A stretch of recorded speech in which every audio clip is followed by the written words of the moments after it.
شروع اللہ تعالیٰ کے پاک نام سے جو نہایت ہی مہربان اور سب سے بڑھ کر رحم کرنے والا ہے۔ حضرت ابن عباس سے مروی ہے کہ ایک دن حضرت عمر بن الخطاب فجر کی نماز پڑھنے کے لیے مسجد گئے تو آپ نے دیکھا کہ ایک شخص جو ہے محراب میں سویا ہوا ہے۔ حضرت عمر نے اپنے غلام کو فرمایا کہ اس شخص کو اٹھا کر اس سے پوچھو کہ تم کون ہو، اپنے گھر چلے جاؤ۔ جب غلام نے پاس جا کر دیکھا تو وہ چیخ اٹھا، اے خلیفہ، یہ تو زنانہ لباس میں ایک مرد کی لاش ہے جس کا سر دھڑ سے الگ کر دیا گیا ہے۔ حضرت عمر یہ سن کر پریشان ہوئے کہ لاش زنانہ لباس میں ایک مرد کی ہے اور پھر پڑی بھی مسجد میں ہوئی ہے۔ حضرت عمر نے حضرت علی شیر خدا کو سب ماجرے کے بارے میں آگاہ کیا تو حضرت علی نے فرمایا، اے عمر، اپنے غلام کو حکم دیں کہ اس شخص کو غسل اور کفن دے کر فوری دفنا دیں۔ پھر جب 9 مہینے بعد ایک بچہ ظاہر ہوگا تو اس معاملے کے بارے میں سب کو مکمل آگاہی ہو جائے گی۔ حضرت عمر نے پوچھا کہ کیا ہم اس معاملے کو 9 مہینے تک التوا میں رکھیں گے؟ تو سیدنا علی شیر خدا نے فرمایا کہ اس کے بارے میں اللہ تعالیٰ کے آخری نبی حضرت محمد صلی اللہ علیہ وآلہ وسلم نے مجھے پہلے ہی سے بتا دیا تھا کہ ایک دن ایسا بھی آئے گا کہ مسجد کے محراب میں ایک شخص کی لاش ملے گی۔ اب فی الحال یہ کرنا ہی بہتر ہے کہ اس کو دفنا دیا جائے، 9 مہینے کے بعد کچھ خود ہی ظاہر ہو جائے گا۔ حضرت علی کے کہنے پر لاش کو دفنا دیا گیا۔ جب اس معاملے کو 9 مہینے ہوئے تو حضرت عمر نے ایک دن پھر مسجد میں نماز پڑھنے کے لیے گئے۔ جب آپ مسجد میں داخل ہوئے تو آپ نے سنا کہ ایک نومود بچے کے رونے کی آواز آ رہی ہے۔ وہ بچہ بھی اسی جگہ پڑا ہوا تھا جس جگہ سے وہ سر کٹی زنانہ لباس میں لاش ملی تھی۔ حضرت عمر نے اس بچے کو گود میں لیا اور کہنے لگا، بے شک خدا کا رسول صلی اللہ علیہ وآلہ وسلم اور ان کے بھائی علی سچے ہیں۔ آپ اس بچے کو لے کر حضرت علی کے پاس گئے۔ حضرت علی نے فرمایا، اس بچے کے لیے ایک انصار داعیہ کا انتظام کیا جائے جو اس بچے کو دودھ پلائے اور اس کا تمام خرچہ بیت المال سے ادا کیا جائے۔ آپ کے حکم کے مطابق ایسا ہی کیا گیا۔ کچھ عرصے کے بعد عید رمضان آئی۔ حضرت علی نے فرمایا، اس بچے کو اچھی پوشاک پہنا کر عید کے دن مسجد میں لے جایا جائے اور داعیہ کو حکم دیا کہ جو عورت اس بچے کو پیار کرے اور یہ کہے کہ اے مظلومہ، پس اس عورت کو میرے پاس لایا جائے۔ داعیہ آپ کے حکم کے مطابق بچے کو اچھی پوشاک پہن کر مسجد لے گئی۔ وہاں اس نے دیکھا کہ ایک خوبصورت لڑکی نے آ کر اس بچے کو پیار کیا اور وہی الفاظ دہرائے جو حضرت سیدنا علی نے بتائے تھے۔ تو دائی اس لڑکی سے کہنے لگی، اے لڑکی، میں آپ کو حضرت علی کی بارگاہ میں پیش کرنے جا رہی ہوں۔ لڑکی نے کہا کہ تم مجھے حضرت علی کی بارگاہ میں پیش نہ کرنا، میں سب لوگوں کے سامنے کیا منہ دکھاؤں گی؟ میں آپ کو بہت ساری دولت دوں گی۔ آپ حضرت علی سے یہ کہہ دینا کہ اس بچے کو دیکھنے کے لیے کوئی عورت نہیں آئی۔ اس حسین و جمیل لڑکی نے دائی کو بہت ہی دولت دی اور وہ چلی گئی۔ اس نے کہا کہ میں اگلی عید پر پھر آؤں گی، اگر تم مجھے بچے سے پھر ملنے دو گی تو میں تم کو اس سے بھی زیادہ دولت دے کر جاؤں گی۔ دائیہ لالچ میں آ گئی۔ اس کے بعد دائی حضرت علی کی بارگاہ میں پیش کی گئی۔ جب دائی سے حضرت علی نے دریافت کیا کہ کوئی عورت اس بچے کو ملنے کے لیے آئی تھی تو دائی نے حضرت سیدنا علی سے عرض کی، مولا علی، مسجد میں کوئی بھی عورت اس بچے کے پاس نہیں آئی۔ مولا علی فرمانے لگے، اے عورت، تم مجھ سے جھوٹ بول رہی ہو۔ مسجد میں ایک حسین جمیل لڑکی تیرے پاس آئی، اس نے بچے کو گود میں لیا اور بچے کو پیار کرنے لگ گئی۔ جب تم نے اس کا دامن پکڑا کہ میں تم کو علی کی بارگاہ میں پیش کروں گی تو اس لڑکی نے جواب دیا کہ میں علی کی بارگاہ میں کیا چہرہ لے کر حاضر ہوں گی، اس کے آگے میں بتاؤں یا پھر تم خود اپنی زبانی بتاؤ گی؟ اس عورت نے عرض کی، یا علی، مجھے معاف کر دیجیے گا، میں لالچ میں آ گئی تھی۔ اس عورت نے اب مجھے کہا ہے کہ میں عید الاضحیٰ پر پھر آؤں گی۔ اگر آپ مجھے حکم دیتے ہو تو میں اس عورت کو ابھی پکڑ کر آپ کی بارگاہ میں پیش کر دیتی ہوں۔ سیدنا مولا علی نے فرمایا، نہیں، اب تم آنے والی عید کا انتظار کرو۔ وقت گزرتا گیا۔ جب عید آئی تو حضرت علی کے حکم کے مطابق اس بچے کو خوبصورت پوشاک پہنا کر مسجد میں لے جایا گیا۔ وہ حسین و جمیل لڑکی پھر آئی۔ اس نے بچے کو پیار کیا تو دائی کو دولت دے کر جانے لگی۔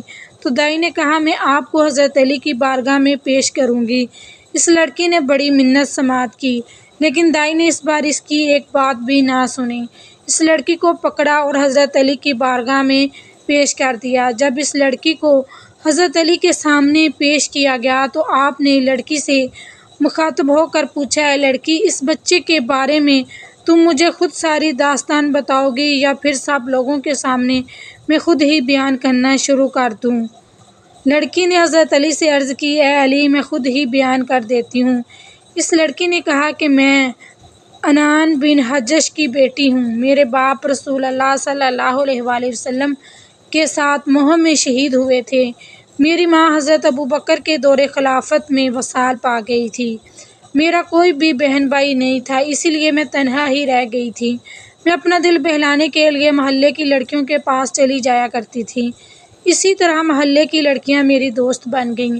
ایک دن ایک بڑھیا ہمارے پاس آئی، اس کے ہاتھ میں چھڑی تھی۔ اس بڑھیا نے ہم سب لڑکیوں سے باری باری پوچھا کہ تم کون ہو؟ سب نے اپنے اپنے بارے میں اس بڑھیا کو بتایا۔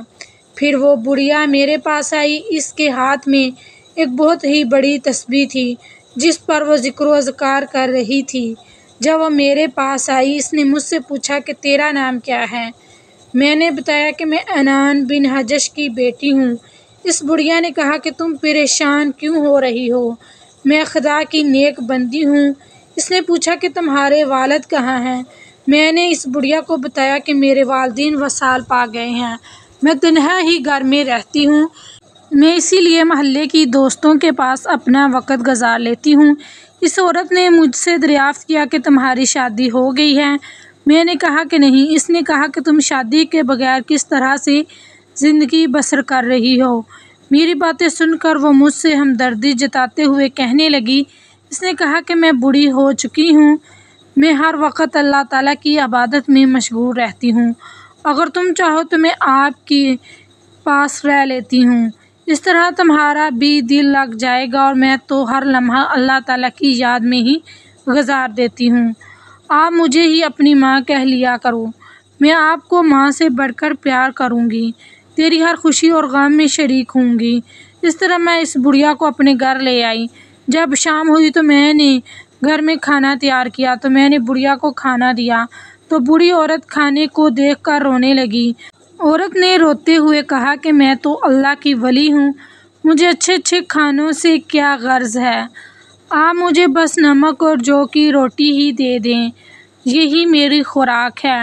مختصر یہ کہ اس بڑھیا نے پوری طرح میرا دل جیت لیا۔ ایک دن ہم دونوں بیٹھی ہوئی تھیں، میں نے بڑھیا سے پوچھا کہ اماں جان، آپ کی کوئی اولاد نہیں ہے؟ اس نے بتایا کہ میری ایک جوان لڑکی ہے جو آپ کی عمر کی ہے، وہ بھی گھر میں تنہا رہتی ہے، مجھے تو اس کی فکر ہی لگی رہتی ہے کہ زمانہ بہت ہی خطرناک ہے، میرا تو دل کر رہا ہے کہ میں اسے بھی تمہارے گھر لے آؤں، وہ بھی ہر وقت خدا کی عبادت میں مشغول رہتی ہے، پھر وہ بھی جوان ہے نا، اسی لیے مجھے اس کی فکر لگی رہتی ہے۔ میں نے بڑھیا کو کہا کہ اماں جان آپ اس کو یہاں ہی لے آؤ۔ ایک دن وہ بڑھیا میرے گھر سے اپنی لڑکی کو لینے کے لیے گئی تو تھوڑا سا وقت گزرنے کے بعد وہ واپس آ گئی۔ میں نے بڑھیا سے کہا کہ اماں جان آپ جو ہیں وہ اپنی بیٹی کو کیوں نہیں لے کر آئیں؟ اس نے جواب دیا کہ آپ کی بہن بہت ہی نیک اور خدا ترس ہے، میں نے آپ کے گھر کے بارے میں اس کو بتایا تو اس نے کہا ہے کہ میں وہاں نہیں جاؤں گی کیونکہ ان کا گھر ہر وقت انصار و مہاجرین کی لڑکیاں آتی رہتی ہیں۔ جب میں نے اس لڑکی کی اتنی تعریفیں سنی تو میں نے بڑھیا کو کہا کہ اماں جان تم اس کو گھر میں لے آؤ، میں ان لڑکیوں سے دوستی چھوڑ دیتی ہوں۔ ان کے کہنے پر میں نے محلے دار انصار و مہاجرین کی لڑکیوں سے دوستی ختم کر لی۔ ایک دن میں نے بڑھیا سے اصرار کیا کہ اماں جان آپ میری بہن کو گھر میں کیوں نہیں لے کر آتی؟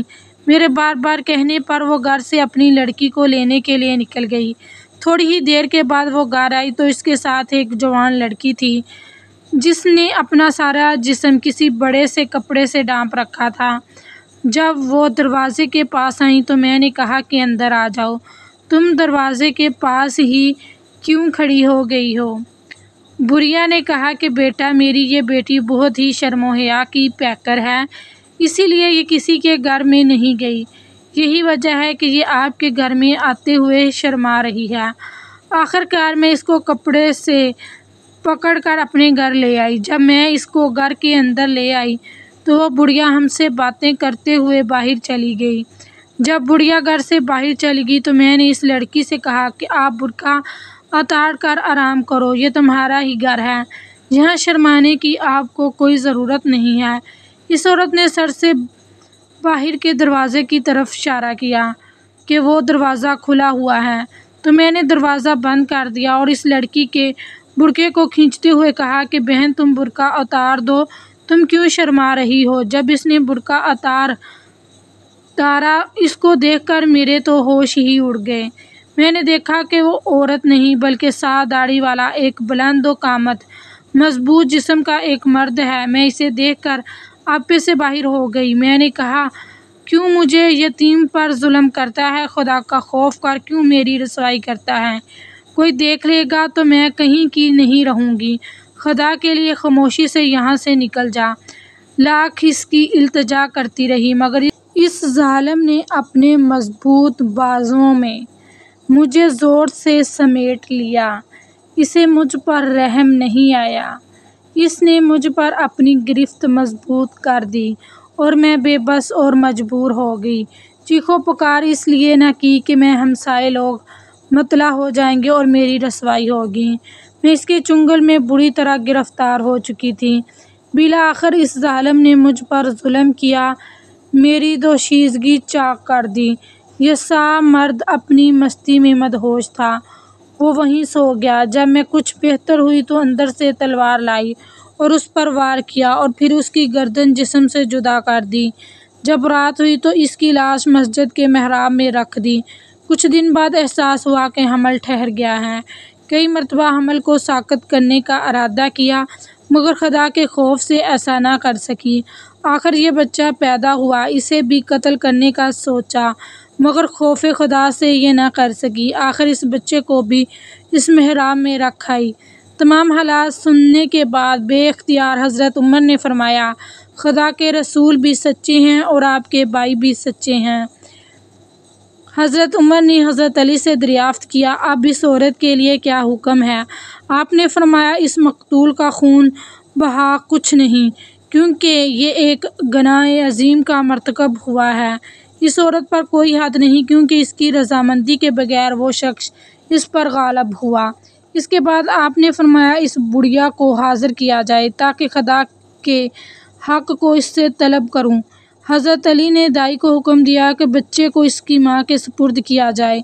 دوسرے دن تلاش کے بعد اس بڑھیا کو حضرت علی کی خدمت میں پیش کیا گیا۔ اب بڑھیا نے لڑکی کو پہچاننے سے انکار کر دیا۔ حضرت علی نے فرمایا، اے بڑھیا، کیا تو قسم کھاتی ہے کہ مجھے اس واقعے کا کوئی علم نہیں؟ بڑھیا نے کہا، ہاں، میں روزہ رسول کی قسم کھا کر کہتی ہوں، مجھے اس واقعے کا کوئی علم نہیں۔ بڑھیا نے روزہ رسول کی جھوٹی قسم کھائی تھی۔ قسم کھاتے ہی اس کا چہرہ سیاہ ہو گیا۔ حضرت علی نے فرمایا، اے بڑھیا، اپنا چہرہ آئینے میں دیکھ۔ بڑھیا نے اپنا چہرہ دیکھا تو فریاد کرنے لگی اور حقیقت کا اعتراف کیا کہ میں سب کچھ جانتی ہوں اور میری ہی وجہ سے سب کچھ ہوا ہے، اب مجھے معاف فرمائے، میں اپنے کردار سے تائب ہوں۔